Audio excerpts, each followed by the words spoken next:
I can explain, okay? I know I'm not 21, but this is non-alcoholic. It's just cream soda, okay? Please don't panic.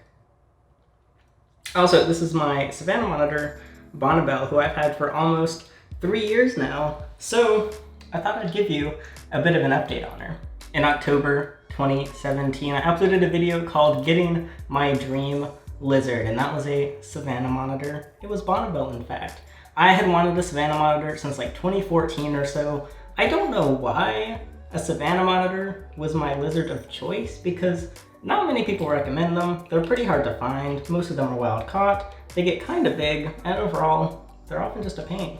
But I was for some reason adamant on getting one, and one happened to show up on Craigslist. So I drove like an hour or something and picked her up. Bonnibel plus her enclosure was $20. It was this really janky enclosure that I'll talk about in a minute, and I drove on home with her. I didn't know much from the previous owner, but it sounded like they kind of sucked. And she was living in their garage. We are in North Carolina, so it's not the best climate for Savannah monitors. She was on wood chips, just like playground wood chips, not like Zoom Ed Repti-Chip or something. And it was overall an interesting setup. Again, it was in her garage, so there were a lot of bugs. The thing was filled with wolf spiders. I'm not great with insects, and that was kind of terrifying. But I tried to make it work, and I spent some time redoing the enclosure. So one of the things I quickly noticed with Bonnibel was her weird in-between intelligence level. And I do still tend to swaddle her when I do handle her. If you've seen some old videos on her, the swaddle really helped. And I'll show without, like, she moves more. So I don't know why there's such a big difference, but back to the swaddle we go. So there's the more simple-brained lizards, like maybe a leopard gecko or a crested gecko. And then you go on the far other side of the spectrum and you have stuff like, say, tegus, for example. And I think that they are considered one of the most intelligent. Now, a lot of people say monitors are either more intelligent or about the same, but I think they're kind of below tegus because they have this odd primitive in between where they're smart enough to do a lot of stuff, smart enough to recognize a lot, understand a lot, and figure out a lot. They're often, for example, Bonnibel is very good at escaping stuff, but they just aren't quite there when it comes to very quickly understanding that something's not a threat. That's the biggest thing I've noticed with Bonnibel, at least, is she feels threatened by a lot more than a tegu does, and it took her way longer. But I will give her some slack because I was her third owner, and she was not cared for well at either of those first places. The very first home, what I was told is that she was being kept in a 20-gallon with just nothing, just a 20-gallon, some water, a light, and that was it. And then the second person rescued her and then put her in a garage enclosure, which was just poorly built with some cheap wood, thrown in some wood chips, and had like a single ceramic heat emitter or something.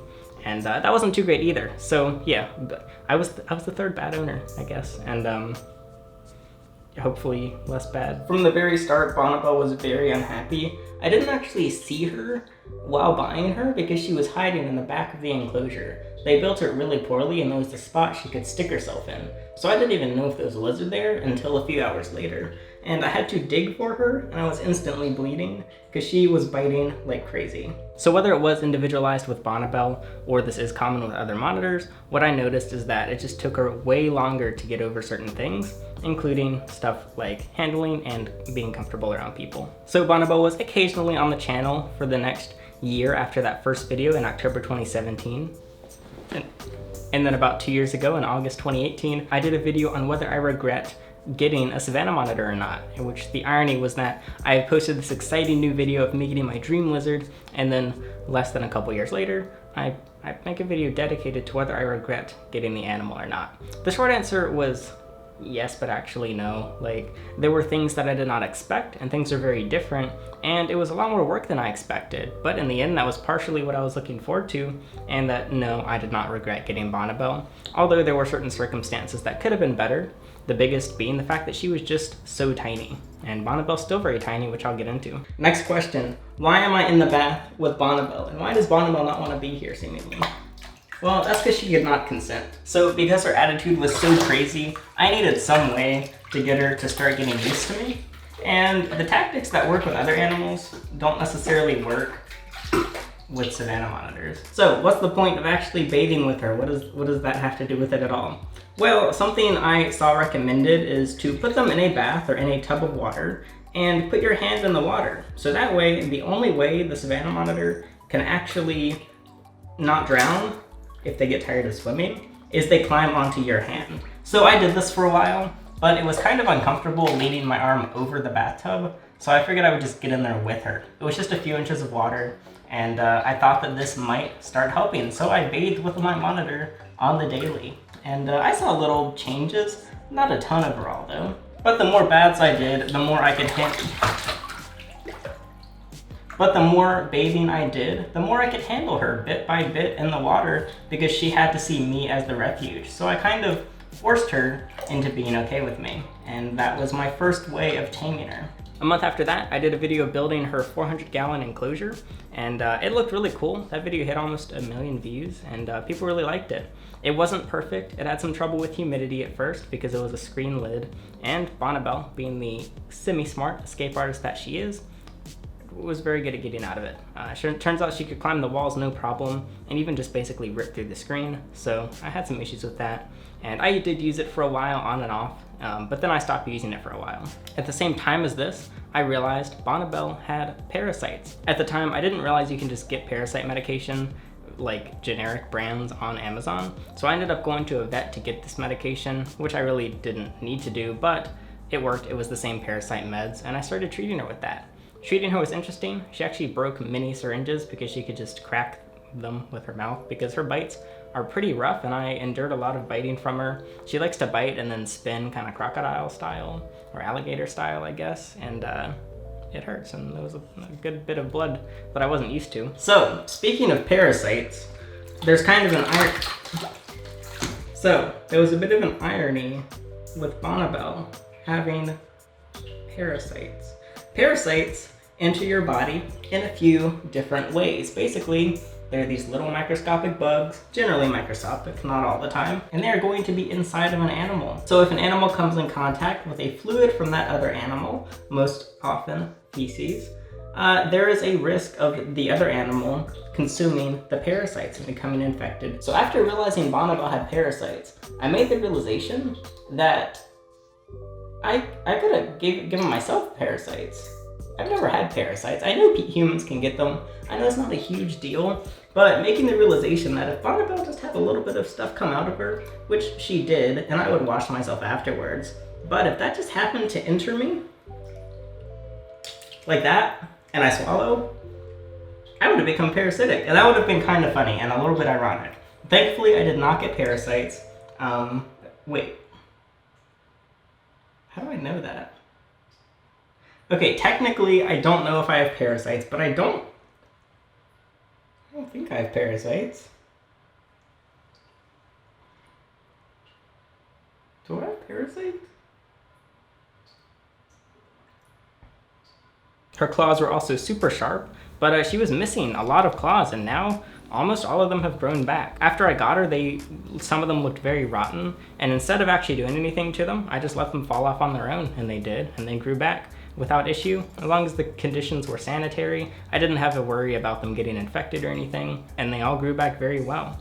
She also had tons of shedding problems up until less than a year ago probably, which I'll also get into in a second. But like I was talking about with the parasites, I was treating her with that, and after a couple weeks of doing that, I instantly started seeing growth. Parasites are gonna take away the nutrition from Bonnibel when she's eating, so when the food enters her body that she eats, which she has a huge appetite, those parasites would then take it from her, take all that nutrition and breed inside of her and create more parasites. Unfortunately, I don't know how old she was when I got her, and like I said, she was very small, and she had parasites from when she was basically first kept because she was most likely a wild-caught animal. Most Savannah monitors are still wild-caught, meaning they're just kind of collected in bulk and shipped to whatever country, like the United States, and then sold for a few bucks a pop. And stuff like tegus are still wild-caught, but less often. So yeah, if a wild-caught animal is from the wild, there's a higher chance of parasites, and Bonnibel was one of those. And obviously, as you know, any young animal, human or not, is going to do most of their growing in the first few years of life. So if they miss out on that, they're probably gonna be stunted. And that's what happened with Bonnibel. From the moment I got her, she was already stunted and I didn't realize it. I thought maybe she was just a super tiny baby, but no, who knows how old she was, maybe already a year, 2 years, 3 years.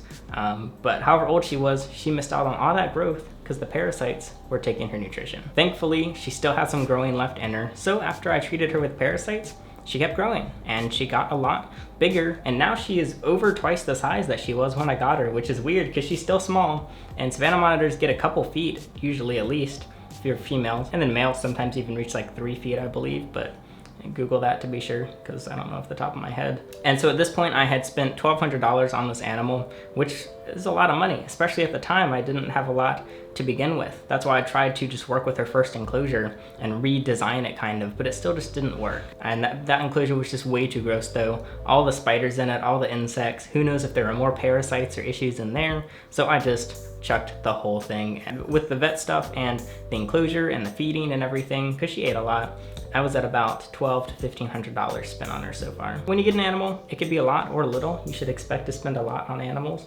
And she just kept escaping the enclosure. She was still a very upset animal, but she was still growing. And I couldn't be too upset because she was pretty healthy overall. I did a video about a year ago with her transformation, and that was about the point where she stopped growing, and she's been about the same size. But there are still some really cool health differences you can see.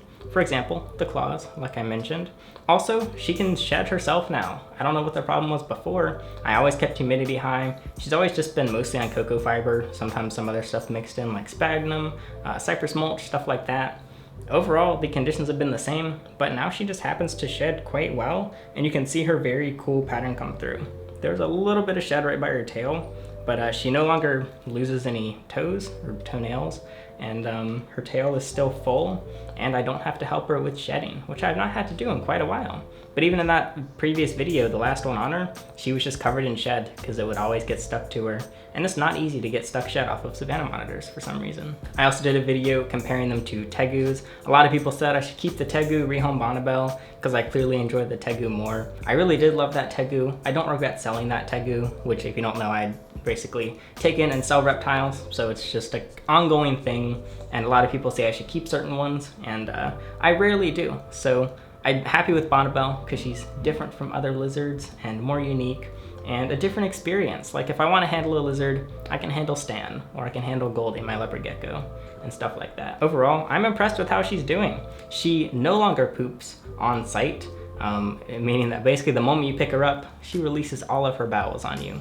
And she has not done that, even though I've been handling her for over 30 minutes today, getting these clips and talking, and she's done really well. I did actually bathe her beforehand and she did not release anything, but I think she did yesterday in her water bowl, so she might have just been cleared. But usually what she used to do is push so hard, she'd actually prolapse herself a little bit because she was just so stressed out at the beginning, to where even if she was empty bowel-wise, she'd just push and see what would come out. Maybe she learned that that does not deter me because it didn't work. It's very gritty. I don't know why. It feels weird in your hands. If you like do this with Savannah monitor feces, it's kind of gross, believe it or not. And why did I share that? But she knows that that's no longer a weapon, and she has not tried to bite me once today. She swam around me and she's doing way better temperament-wise. So yeah, differences. She has not grown more, which was kind of what I was hoping. But there are some other differences that can make up for that. For example, she doesn't panic as much when she's being handled, as you can see. And she also sheds really well, and all of her claws are in really good condition, and I'm happy with her health. Some people may say she's a little overweight. Some may even say she's a little underweight. There's a big scale of what people say. But right now, I think her diet is consistent and good for now. I can always adjust it, and she's enjoying her food. She gets insects most of the time, but she also gets some rodents and stuff like even eggs. She likes scrambled eggs a lot. Overall, would I recommend Savannah monitors? Probably not. I'm not saying don't get one. I'm just saying most people probably would not want one.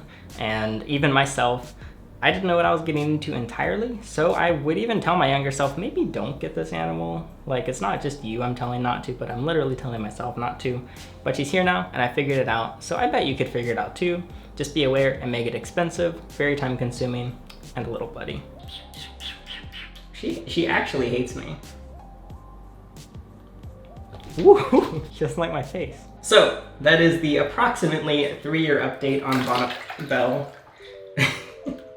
I still don't regret getting her, and I have had some fun with her. Admittedly, like I said, I don't handle her that much now, and I really don't do much with her, but she's just naturally used to us now, and that's Bonnibel. Still not a perfect lizard, but that's what keeps it interesting, is she is very different.